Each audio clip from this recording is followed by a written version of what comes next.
Elders Corner. My people, welcome to Elders Corner TV News today. Now me, Elder 101, won't read the news. Before we go into the news properly, make I give you now the news headlamp. Advice on how you go take cope with this coronavirus era. Now, make we start the news. Many information and news don't day for TV and online or for social media how this coronavirus they powerful where they worry the whole world. Every country now they fear. The news for social media don't throw away panic, fear for everybody because of this coronavirus. Now, because of this news, people say fear first they keep people before the virus near where they dey. Understand? That's why they talk say make people mind how they share information. So many fake news, fake information about the virus now full for internet. And because of this thing now, many people they fear. Because of the fear, people they kill themselves. People they will just talk say the virus don't 20 people don't get out today again. 30 people don't do. The virus don't dey near on a street or you catch one girl for your compound. You never reach where you dey. You don't dey fear. And you know, say that kind of thing now as fear they kill your immunity self. Your immune system, you can't dey depressed, fear go destroy am. Then when the virus come, it will kill you. So what we dey try talk today be say, enough of all those fake news and information where people they circulate, say, the virus now one giant. Sickness went big person, don't first come, it don't go. The reason why we dey talk this thing be say, now when you don't enter Africa, would advise our African people, see, the way they paint the virus where it be, not be exactly the way it be. The virus, even people where they carry them, so many of them they recover. Not be everybody they die. So no thing say, the virus they come, it there our street, it don't near my neighbor house. No be like that. No be like that. It get how you go fit take carry them. It get how you no go fit take carry them.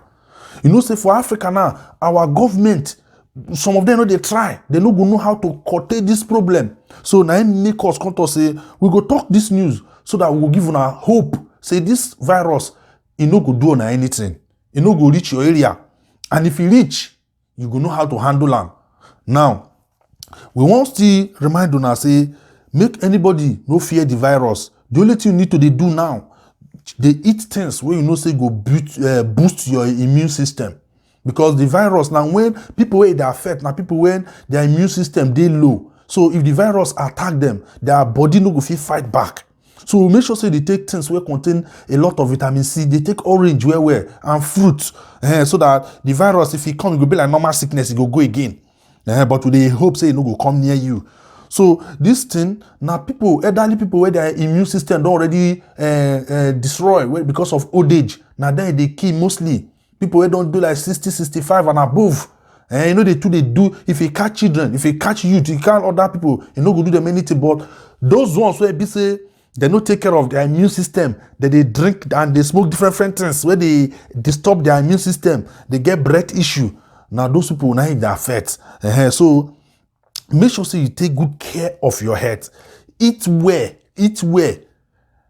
When I say eat well, no mean say maybe you go chop 40 wraps of akpu in the morning, afternoon, and evening. Not be so. Eat well means say eat balanced diet. Eat enough fruit. This virus they see so it no go come near you if you dey chop well. So now waiting with the try won't tell you now because the fear people don't they fear now because say they are now say chloroquine they cure am. Some people don't they once they just got small sickness they don't go drink chloroquine. We don't even they hear for our news now say. One hospital now, the patients where they the hospital now, many of the patients are people where over drink chloroquine can't get side effects. Now they come plenty past people where even get the virus now. You see, because of fear. So more than not take fear, killing yourself before the virus come. So you get things where you need to do to make sure say the virus no dey your area. So as we don't talk this thing now, try to make sure say you know the fear anyhow. Take care of your body, take care of your eating.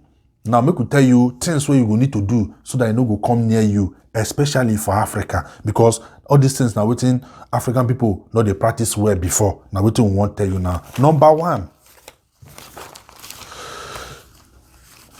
anytime you come out, make sure say you wash your hand regularly. In fact, whether you dey house or not, but majorly if you come out, come back, make sure say you wash your hand before you touch anything. If I go good way for you, if you dey wash your hand like 7 times in a day, it go dey good for you. You hear me?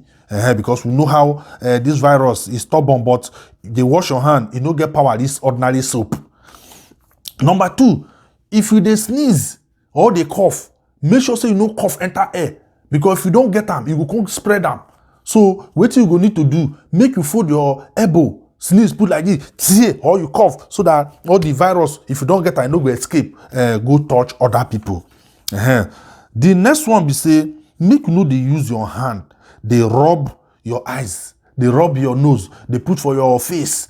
Especially when you don't come out go somewhere for outside now.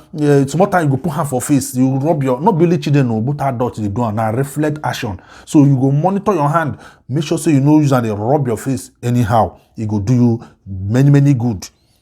Then avoid people where they sick now. If you know say you see anybody where they near you, if they sick, no rush go meet us. Say, hey, na malaria, you go they touch anyhow, no touch am. If you must touch and wear hand glove, wear good. Make sure so you call ambulance. Hey, I don't even forget ambulance. Some government no get ambulance.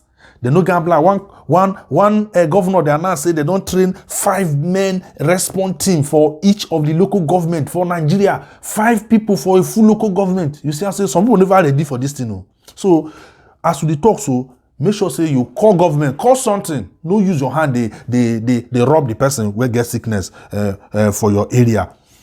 Then make sure say you wash your environment. This one are the one where Oyibo talk. Make we tell you more, especially for Africa, things where you need to stop to they do now, where this period day, so that this virus no go near you. Number 1, this one are for African people where buses, taxi, tuke. Mona start to they carry overload. They produce taxi, make it they carry 1 person for front and 3 for back. Wicked driver go carry 3 people for front plus himself and 5 people for back. So that it go make 1 billion naira a day. If you don't like that, everybody will come, they jump, they'll say shift. In that process, if 1 person don't get the virus, it must pass on to others. So make you know they carry overload of human being. Number 2, if they climb staircase, not they use your hand, they rub that rod where they for that guide. You can't they hold on as they come down or they go up. Put your hand for pocket, because if person when get down, don't put your hand for there. The virus will stay on top of that metal for some hours. So no use your hand, they rub am. Number 3, make sure say if they count money, because some of them will carry big money go bank or go withdraw big money. If they can't, use counting pad. No put your hand inside tongue. They collect saliva. Like say be snake. You can't. Put your hands give for a mouth. In so doing, one bank don't send us email say that virus fit transport inside money for 17 days. So you go carry and put for your mouth. Especially as I say it inside money like that. You don't know who pay in the money where they pay you. So make sure say as you count the money finish, go wash your hand. You hear? And so that one be. Then the next one be say some people they like to they beg. You see person when they drink Coke for afternoon. Hey bros now, remember for me, weather hot. It will give you the same bottle. You will come put your mouth. Saliva deo. You don't drink the saliva and the virus if you get them. Some say beer parlor. They say, hey, I beg, give me beer. Pass me, hey, Pali, pass me. They'll pass beer where they drink. The same bottle you drink them, you drink the virus. Some go there, Pami John. The same cup when Mr. A.T. drink, they take and serve you, you drink. Because say, Pami, sweet, oh, virus join, with make am sweet. You hear me? So make sure say, you know the share cup or bottle, because it go do you well. Yeah? Now, if you know say your mouth, it they run like tap. You know, so some people when they talk, it is a rain they fall. Your mouth they talk, blah, blah, blah, blah. If they come out, wear face masks so that you know go use your spit, spray everywhere. Because if you don't get a knife, you go scatter everywhere. So if you know so now, so your mouth be either you remain inside house or you must wear face mask before you come out for house. Then lastly, those people where get skill, they get degree for pricing. You won't buy tomato, you use 30 minutes, they price. Oga, 20 naira na 40, what of 50? Okay, man, put 5 naira. In the process, you they spit everywhere. The one where you the price and the owner they spit, you they spit. All of them they spread this thing. If you don't day, person don't get them, and I go spread them for there. So just go to market, buy what you want, buy, enter house. Now so it be know that for no. The reason why we talk and say we know say the way you both they handle this thing, African government no go fit. So that's why we try to tell them, say no fear in the first place. Secondly, do what you supposed to do so that the virus no go come near you. Now this advice now we get, and this period, men whether they stay house. Now you need to stay house. They stay your house because that your girlfriend where you date. No, you get wife you date another girl. Let me tell you, he get another boyfriend. Not only you they date, he they date other people. If he carry and give you, then you can carry and give your wife and your children. So now, make you stay for your house. They say social distance yourself from all your girlfriend. Stay house. We don't advise you for elders call now. Tomorrow, no call us say 6 can chop 7.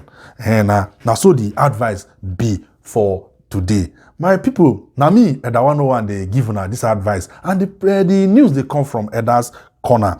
Before we go come out, make we go Elders Dictionary. Rain beat leopard, beat and well, beat and beat his skin. But that rain no go fit wash the spot where they body. If you smart, you go know what it mean. Say no matter how gra where this virus do, it go come out. We go dig where we dey, we no go die. Above all, make una dey pray. Some people say na God bring the sickness, but we dey tell una here, not be God. Pray, God will heal our land again. Make una follow us for our YouTube channel. Make sure you subscribe for our YouTube channel. Follow us for other social media, Instagram and YouTube channel, and our Twitter. We dey for all those places. My people, news plenty for town. Make I come out. I go see come back on our Elders Corner.